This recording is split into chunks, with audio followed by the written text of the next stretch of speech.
Chairman PTI Imran Khan का कहना है कि वफाकी हुकूमत की तरजीहात अवाम के बजाय अपने मुकदमात का खात्मा करना है। अवाम को इस नाअहल टोले के रहमो करम पर नहीं छोड़ा जा सकता।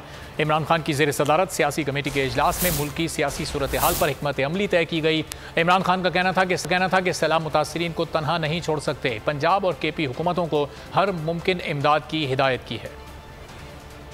वफाकी हुकूमत की तरजीहात अपने मुकदमात का खात्मा है। अवाम को नाअहल टोले के रहमो करम पर नहीं छोड़ा जा सकता। इमरान खान ने सैलाब मुतासरीन की हर मुमकिन मदद करने की हिदायत कर दी। चेयरमैन तहरीक इंसाफ की ज़ेर सदारत सियासी कमेटी का इजलास, कप्तान का रुफ़का से मौजूदा सियासी सूरत हाल पर तबादला ख्याल। पंजाब और खैबर पख्तूनख्वा में सैलाब मुतासरीन के लिए इक़दामात का जायजा लिया गया। इजलास में इमरान खान को सिंध में सैलाबी सूरत हाल पर ब्रीफिंग दी गई। अली जैदी ने बताया, सिंध हुकूमत ने अवाम को बेआरो मददगार छोड़ दिया है। कराची के बाद अंदरूने सिंध में भी सिंध हुकूमत की कारकर्दगी की कलई खुल गई है। इमरान खान का कहना था, सैलाब मुतासरीन को तनहा नहीं छोड़ सकते। पंजाब और केपी हुकूमतों को हर मुमकिन इमदाद की हिदायत की। इमरान खान ने कहा, शहबाज शरीफ को कोई पैसे देने के लिए तैयार नहीं। ज़राए के मुताबिक इजलास में अवामी राब्ता मुहिम से मुतालिक भी मुशावरत की गई। इमरान खान के दौरे सिंध और जलसों पर भी तबादला ख्याल किया गया। तकरीर पर पाबंदी के खिलाफ सिंध हाई कोर्ट में दरख्वास्त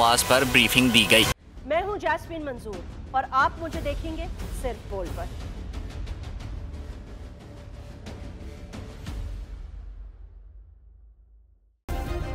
सब्सक्राइब करें और बेल दबाएं ताकि कोई खबर रह न जाए।